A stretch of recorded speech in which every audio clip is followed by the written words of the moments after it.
YouTube ગોપી beauty mall. આજે આપણી પાસે કયું ગામ કાકા, ક્યાં ગામ થી આવો છો? પીરવડ. ભેસાણ તાલુકો ને? વિસાવદર તાલુકો પીરવડ થી ખરીદી કરવા આવ્યા છે. બધા બહેનો આવ્યા છે. જો કેવી બેન મજા આવી ખરીદી કરવાની તમને? હે વસ્તુ કેવી છે બધી? રીલ માં કઈ ઈ જ ભાવ છે કે હે ઈ જ ભાવ છે ને? ખરીદી કરવા આવવું હોય તો હોય કે નહીં? કોઈને હોય ને. અને જો આ દીદી આપણે દીદી તમે ક્યાંથી આવ્યા? અમે માળિયાથી આવ્યા. અને તમે? મારે ખુદને કટલેરીની શોપ છે, સચકે કટલેરી. તો પણ હું અહીંયા જોવા આવી છું. પણ ખરેખર લાજવાબ છે બધી વસ્તુ ને બહુ ટોપ મળે છે. તમે બધા પણ આવજો અહીંયા. અને કાકા આપણને બહુ મજા આવી. કિશોરભાઈ આપણા મિત્ર બની ગયા છે. ખરીદી તો ખરીદીની જગ્યાએ છે, પણ સંબંધ છે નહીં સાચો મહત્વનો છે. મજા આવી કાકા રે.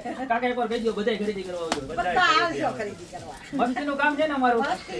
અને સ્ટાફ નો સ્વભાવ ને બધું કેમ છે? લેવું હોય તો ભલે, નો લેવું હોય તો ભલે, એકવાર ચક્કર મારવા આવવાની. લગન ની તમામ વસ્તુ કંકુ થી માંડીને મામઠ સુધી બધું ગોપી બ્યુટી મોલ માં મળી જાય. તો પધારતા રહ્યો ને આવા ઓનેસ્ટ રિવ્યુ તમને વિડીયો મળતા રહેશે.